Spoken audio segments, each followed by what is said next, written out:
আসসালামু আলাইকুম। আমন্ত্রণ জানাচ্ছি জাগো টিভিতে। আপনাদের সাথে আছি আমি মমতাজ শাহিন রুম্পা। শুরুতেই জানিয়ে দিব আপডেটগুলো। ইসরায়েলে কয়েক ডজন রকেট হামলা হিজবুল্লাহর, নরকের আগুনে পুড়ে কঙ্কাল দুই হায়না সেনা। মার্কিন আগ্রাসনে সহযোগিতা করলে ভয়াবহ পরিণতি, এবার সৌদি আরবে হামলার হুঁশিয়ারি হুথি যোদ্ধাদের।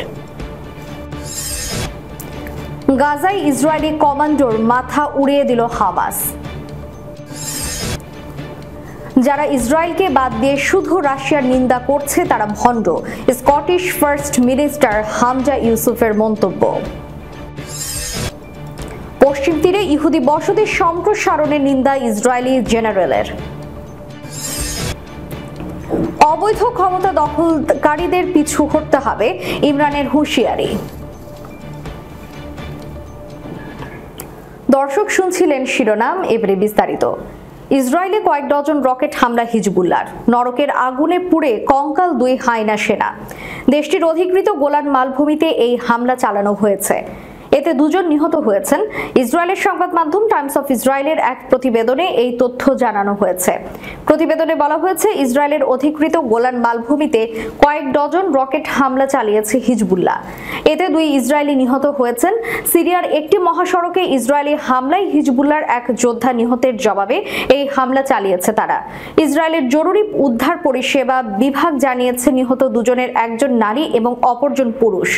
নাফা জংশনের পাশ দিয়ে যাওয়ার সময় তাদের গাড়িতে হিজবুল্লাহর রকেট আছড়ে পড়ে, এতে তাদের মৃত্যু হয়। এই নিয়ে হিজবুল্লাহর হামলায় নিহতের সংখ্যা বেড়ে 12 জনে দাঁড়িয়েছে। প্রতিবেদনে বলা হয়েছে, ইসরায়েলে এই হামলার দায় স্বীকার করেছে হিজবুল্লাহ।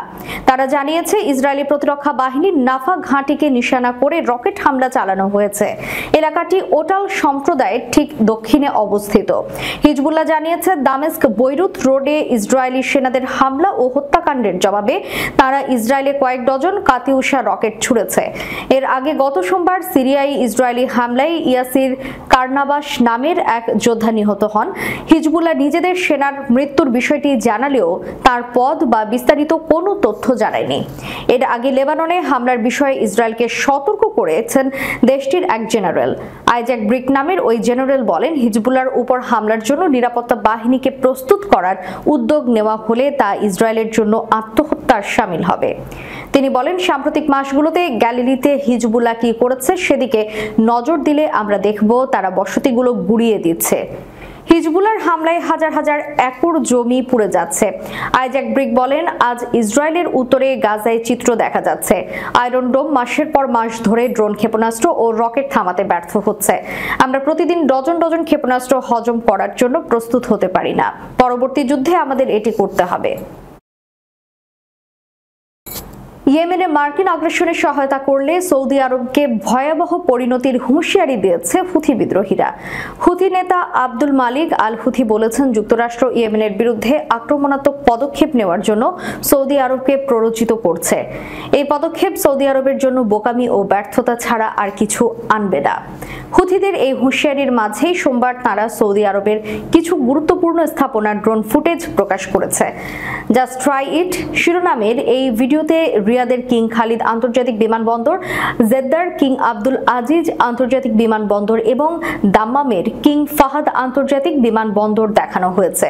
ভিডিওতে রাস তানুরা, জিজান এবং জেদ্দার গুরুত্বপূর্ণ বন্দর এলাকাগুলোতেও স্থান পেয়েছে। ভিডিও বার্তায় আল হুথি সৌদি আরবকে সরাসরি সম্বোধন করে বলেন, যুক্তরাষ্ট্র আপনাদের ফাঁদে ফেলতে চাইছে। আপনারা যদি আপনাদের দেশ ও অর্থনীতির স্থিতিশীলতা চান তাহলে আমাদের বিরুদ্ধে ষড়যন্ত্র থেকে বিরত হন। এদিকে হুথি নেতা ইয়েমেনের ব্যাংকগুলোকে তাদের সদর দপ্তর এডেনে স্থানান্তরের জন্য কেন্দ্রীয় ব্যাংকের সাম্প্রতিক নির্দেশনার তীব্র নিন্দা জানিয়েছেন। তিনি এটিকে পাগলামি বলে অভিহিত করেন। এতে ইয়েমেনের জনগণের উপর আর্থিক বোঝা আরো বৃদ্ধি পাবে। বিশ্বের আর কোনো দেশ এই ধরনের পদক্ষেপ নেয় না, মন্তব্যে তিনি বলেন। গাজায় ইসরায়েলি কমান্ডোর মাথা উড়িয়ে দিল হামাস। খবরে বলা হয় গাজায় হামাসের সাথে যুদ্ধে আরেক ইসরায়েলি কমান্ডো নিহত হয়েছে। এই নিয়ে স্থলযুদ্ধে নিহত ইসরায়েলি সেনার সংখ্যা 327 জনে দাঁড়িয়েছে। বুধবার দেশটির সেনাবাহিনী ওই সেনার মৃত্যুর বিষয়টি নিশ্চিত করে। নিহত সেনা সার্জেন্ট ম্যাগলান ছিল কমান্ডো ইউনিটের সদস্য। তিনি তাল লাহাত এলাকায় নিহত হন। টাইমস অফ ইসরায়েলের খবরে বলা হয় মঙ্গলবার বিকেলে গাজার তাল লাহাত এলাকায় নিহত হন ম্যাগলান। সেখানে তারা UNRW এর সদর দফতরে অভিযান চালিয়েছিল। ইসরায়েলের সামরিক বাহিনীর দাবি ওই সদর দফতরটি হামাস যোদ্ধারা আক্রমণের কাজে ব্যবহার করছিল, সেজন্য তারা ওই হামলা পরিচালনা করে। সূত্র টাইমস অফ ইসরায়েল। যারা ইসরায়েলকে বাদ দিয়ে শুধু রাশিয়ার নিন্দা করে তারা ভণ্ড। হুমজা ইউসুফ ব্রিটেনের নতুন প্রধানমন্ত্রী স্যার কিয়ার স্টারমারকে ইঙ্গিত করে বলেছেন সাবেক স্কটিশ ফার্স্ট মিনিস্টার এবং SNP নেতা ইউসুফ ভ্লাদিমির পুতিনের ইউক্রেনে অভিযানের সঙ্গে 7 অক্টোবর হামাসের সন্ত্রাসী হামলার পর বেনিয়ামিন নেতানিয়াহুর গাজায় বোমা বর্ষণের সাথে তুলনা করেছেন। কিয়েভের একটি শিশু হাসপাতালে সোমবার একটি ক্ষেপণাস্ত্র হামলায় অন্তত 22 জন নিহত হওয়ার পরে প্রধানমন্ত্রী স্যার কিয়ার স্টারমার বলেছেন যে পুতিন সবচেয়ে খারাপ কাজের দায়ী ছিলেন।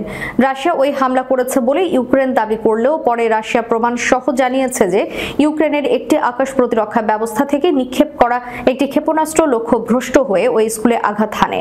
নিজের এক্স পেজে শেয়ার করে বার্তায় জানিয়েছেন, যদি একদিকে আপনি রাশিয়াকে তাদের হীনতার জন্য নিন্দা করেন কারণ তারা হাসপাতালে বোমা মেরেছে এবং শিশুদের হত্যা করেছে, কিন্তু অন্যদিকে দায় মুক্তি দেওয়া সহ ইসরায়েলের কাছে অস্ত্র বিক্রি করে যান যারা 14,000-এরও বেশি শিশুকে হত্যা করেছে এবং গাজার হাসপাতালগুলো ধ্বংস করেছে, তাহলে আপনি একজন মুনাফিক।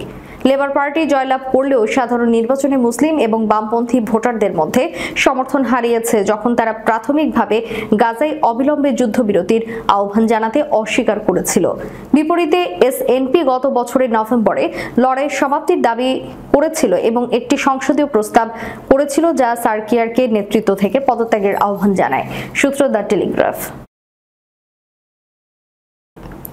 ফিলিস্তিনের অধিকৃত পশ্চিম তীরে ইহুদি বসতি সম্প্রসারণের নিন্দা করেছেন ইসরায়েলের সামরিক বাহিনীর একজন জেনারেল। একই সঙ্গে এই অঞ্চলে বসতি স্থাপনকারীদের সহিংসতার সমালোচনা করেছেন তিনি। এমনকি ফিলিস্তিনি বাসিন্দারা কোনো ধরনের হুমকি সৃষ্টি করে না বলেও মন্তব্য করেছেন বিদায়ী ওই ইসরায়েলি জেনারেল। বুধবার এক প্রতিবেদনে এই তথ্য জানিয়েছে সংবাদ মাধ্যম আল জাজিরা। প্রতিবেদনে বলা হয়েছে, একজন ইসরায়েলি জেনারেল ফিলিস্তিনের অধিকৃত পশ্চিম তীরে বসতি সম্প্রসারণের বিষয়ে সরকারের সিদ্ধান্তের নিন্দা করেছেন এবং ওই অঞ্চলে বসতি স্থাপনকারীদের ক্রমবর্ধমান সহিংসতার সমালোচনা করেছেন বলে ইসরায়েলি মিডিয়া জানিয়েছে। ইসরায়েলি ওই জেনারেলের নাম মেজর জেনারেল ইয়াহুদা ফক্স। তিনি ইসরায়েলের কেন্দ্রীয় কমান্ডারের বিদায়ী প্রধান। গত সোমবার বিদায়ী অনুষ্ঠানে তিনি বলেন, ইসরায়েলি বসতি স্থাপনকারীরা অধিকৃত পশ্চিম তীরের সহিংসতার মাধ্যমে জাতীয়তাবাদী অপরাধে লিপ্ত হয়েছে।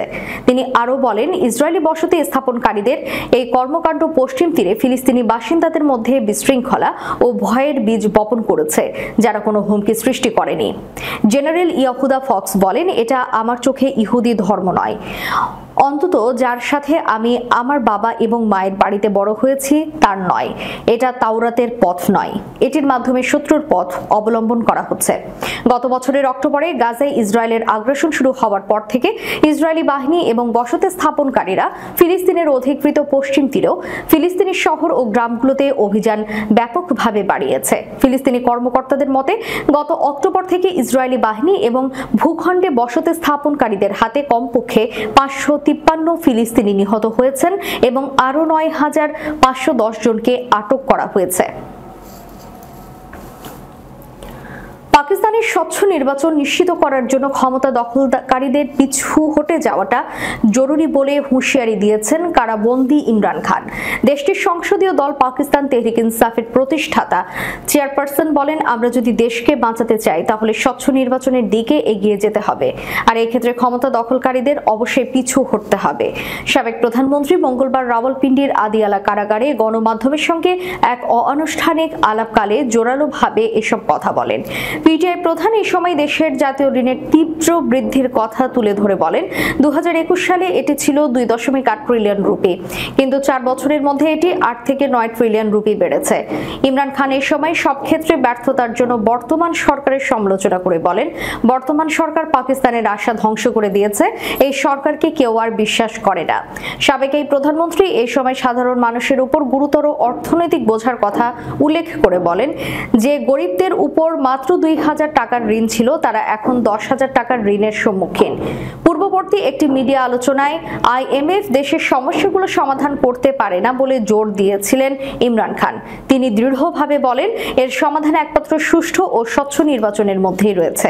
পিটিআই প্রধান উদ্বেগ প্রকাশ করে বলেন, পাকিস্তান এমন একটি দেশ যা একসময় 1990 সাল পর্যন্ত নেতৃত্বে ছিল, কিন্তু এখন অন্য দেশগুলো তাকে ছাড়িয়ে যাচ্ছে। দর্শক, শেষ করার পূর্বে সংবাদ শিরোনামগুলো জানিয়ে দিব আরো একবার। ইসরায়েলে কয়েক ডজন রকেট হামলা হিজবুল্লাহর, নরকের আগুনে পুড়ে কঙ্কাল 2 হায়না সেনা। মার্কিন আগ্রাসনে সহযোগিতা করলে ভয়াবহ পরিণতি, এবার সৌদি আরবে হামলার হুঁশিয়ারি হুথি যোদ্ধাদের। গাজায় ইসরায়েলি কমান্ডোর মাথা উড়িয়ে দিল হামাস। যারা ইসরায়েলকে বাদ দিয়ে শুধু রাশিয়ার নিন্দা করছে তারা ভণ্ড, স্কটিশ ফার্স্ট মিনিস্টার হামজা ইউসুফের মন্তব্য। পশ্চিম তীরে ইহুদি বসতি সম্প্রসারণের নিন্দা ইসরায়েলি জেনারেলের। অবৈধ ক্ষমতা দখলকারীদের পিছু হটতে হবে, ইমরানের হুঁশিয়ারি।